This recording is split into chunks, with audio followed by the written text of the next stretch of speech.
Қазақстан Республикасының президентінің жарлығына сәйкес көктемгі әскери шақыру науқаны басталды Кербұлақ ауданында. Мен бүгін комиссия төрағасы ретінде отырыс өткіздік. Жұмыс отырысымызда қарулы күштер қатарына әскерге шақырушыларды бәрін зерттеп, медициналық комиссиядан өткенін бәрін қарап, шешім қабылдадық.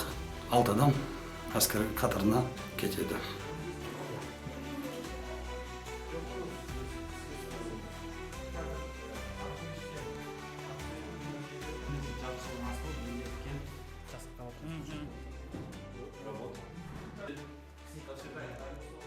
Отан алдындағы борыштарыңды өтеуге дайынсыңдар ма?